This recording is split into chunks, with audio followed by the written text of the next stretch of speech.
Welcome to our discussion on occupational health hazards and their health effects. It is important to understand the dangers that exist in workplace and the impact they can have on our health and well-being. Occupation is your job. The word hazard means danger or risk. Occupational hazards are risks of illnesses, accidents in the workplace. In other words, these are hazards that workers experience in their place of work. It is also the unpleasant things that people suffer as a result of doing their job. Some dictionary says that an occupational hazard also includes injuries that people suffer of working on their hobbies. If, for example, you suffer an injury while you are surfing, so now you could refer it to an occupational hazard. So these are the common among people who like rock climbing, cliff diving, and skydiving than those who like stamp collecting or meditation. So, in short, occupational health hazards refers to any conditions or exposures in the workplace that can potentially harm the physical, mental, or social well-being of workers. So, these hazards may come in many forms and it is important to be aware of them in order to take the necessary precautions. One of the examples of this is working on a construction site. Working on a construction site isn't for everyone. There are many risks and hazards. So, the work environment, the equipment, the materials, the tasks and workers, the schedules, and the hours. Even company management is our all potential source of dangers. So, it's simply because it's the nature of the business. Two types of hazard that can affect the worker's health.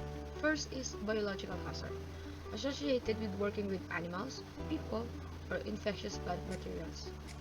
This type of occupational hazard can be seen in schools, daycare facilities, college, universities, hospitals, laboratories, emergency response, nursing homes, outdoor occupations, and etc. These are the types that you may be exposed in biological hazard like blood and other body fluids, fungi or mold, bacteria and viruses, insects bites, animals, and bird droppings. Next is physical hazard. These are factors within the environment that can harm the body without necessarily touching it.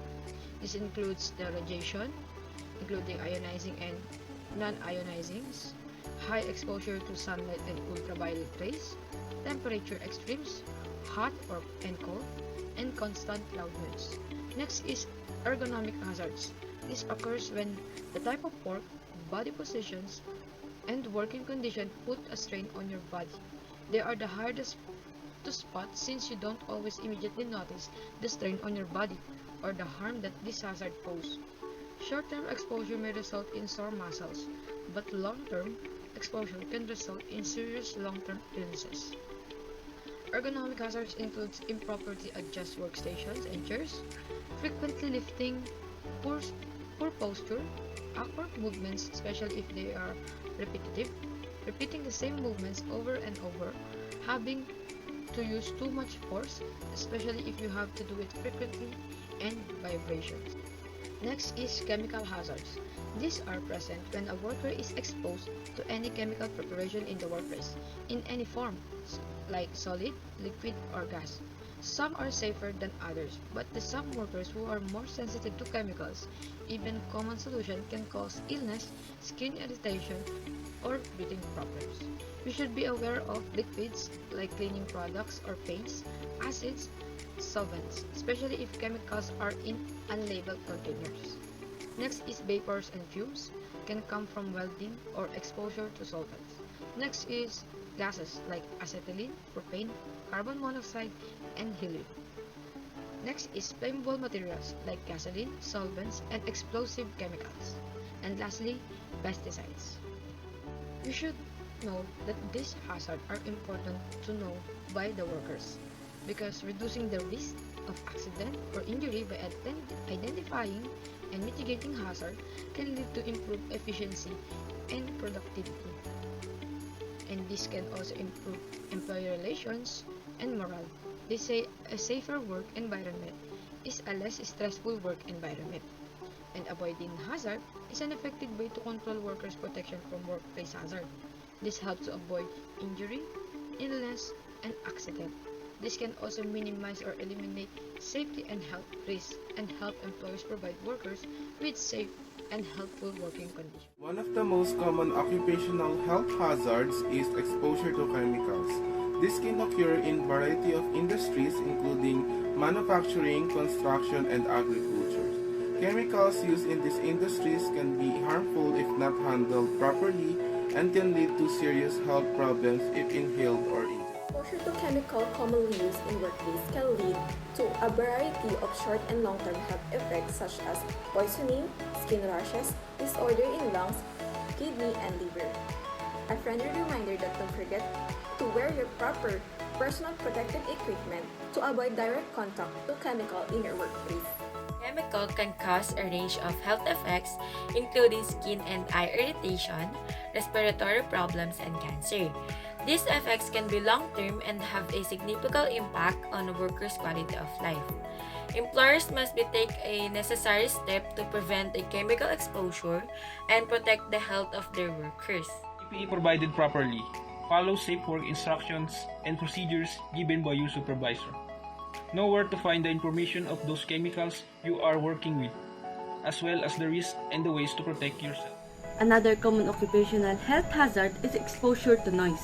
This can occur in industries such as construction, manufacturing, and transportation. Prolonged exposure to loud noise can cause hearing loss and other hearing-related issues. It can also lead to stress and sleep disturbances, which can have negative effects on overall health and well-being. To avoid hearing loss and other hearing-related issues, workers shall require to wear hearing protectors when engaged at work that exposes them to noise that is equal or greater than 85 decibel average over an 8-hour period. The employer shall provide hearing protectors at no cost to the Hazard are include ergonomic hazard such as repetitive motions and awkward postures. This can cause musculoskeletal disorders such as carpal tunnel syndrome and back pain.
These conditions can be debilitating and have significant impact on workers' ability to perform their job.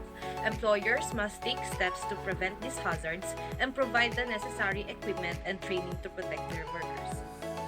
Psychological hazards, such as stress and burnout, are also a significant concern in the workplace. Stress can be caused by a variety of factors including workload, job insecurity, and poor working conditions. Chronic stress can lead to a range of health problems including cardiovascular disease, depression, and anxiety. Symptoms include aches and pains, insomnia or weakness, less socialization, and focused thinking. A worker's loss of motivation and emotional exhaustion can also have negative effects on mental health and well-being. It is important for employers to recognize burnout and take steps to prevent it, such as providing support and resources. Burnout. Burnout and depression are different. Burnout can usually be resolved by taking time away from the activities that causes you stress. On the other hand, depression is a mental health condition that doesn't usually go away on its own, while anxiety is a feeling of fear, dread, and uneasiness. 6 signs of symptoms that you may consider that you have a burnout. Sign number 1, you feel disconnected from everything. Number 1, you feel disconnected from everything. Are you going through the motions of everyday as if on autopilot? If you're suffering from burnout, one of the things you might be experiencing but don't quite realize or understand is depersonalization. Sign number 2. You used to be motivated. Number 2. You used to be motivated. You used to be self-motivated and high-achieving, often excelling in certain areas, and have only recently become exhausted, apathetic, and unmotivated. And sign number 3. You used to be passionate. Number 2. You used to be passionate. Burnout can make it hard for you to do the things you once loved or felt passionate about. You might even come to hate or resent it because of how much you overwork yourself and push yourself to the brink of it. Sign number 4. You became moody or irritable. 4. You become moody and irritable. Moodiness and irritability are common, but often overlooked signs of burnout. Sign number 5. You neglected your self-care. Number 5. You've neglected your self-care. One of the most distressing warning signs that someone may be emotionally and physically burnt out is if you start neglecting your self-care and socially withdraw from others. These are concerning changes in your eating and or sleeping patterns. Sign number 6 and lastly, these stages happen gradually. Number 6. These changes happen gradually and burnout develops in stages. So all of the points mentioned before won't just happen overnight again. We have 6 preventions that we have. First is rest. Take short breaks during the day to rest your mind, like resting between sets. Yes. Second, make a diary. Make a list of the things you like about your job, team, and etc. And third, make to-do list. Write down all the things you'd like to get done. Prevention number 4. Organizing time. Make sure to get enough sleep. Try a new exercise plan, new diet, and other things that help you physically, mentally, spiritually, and emotionally healthy. Prevention number 5. Making plans for yourself and to your work. Make sure you own your time. Keep working at work. Prepare for the next day or week and make sure you always have time for yourself to relax. Prevention number 6 and lastly, schedule your happiness. Have plans to go on a trip or long vacation to make you relax. In conclusion, occupational health hazard can have serious and long-term effect on work health. It is important for employers to take steps to prevent and control this hazard in order to protect the health and well-being of their workers. Includes providing adequate training, implementing safety protocols, and promoting a culture of health and well-being in the workplace. Employer must also make sure that workers are aware of the hazards and the necessary precautions to take in order to... It is also the duty of the worker to be aware of the hazard and take necessary precautions. Workers must take responsibility for their own health and safety and make sure they are properly trained and equipped to handle any hazard they may encounter on the job. Remember, a healthy worker is a productive worker. Taking the necessary steps to prevent and control the occupational health hazard can lead to improve the employee's morale, increase the productivity, and to have a safe and more successful workplace. Thank you for joining us in this discussion on occupational health hazard and their health effects. Remember to stay informed, stay safe, and always be aware of the hazard that exists in your workplace.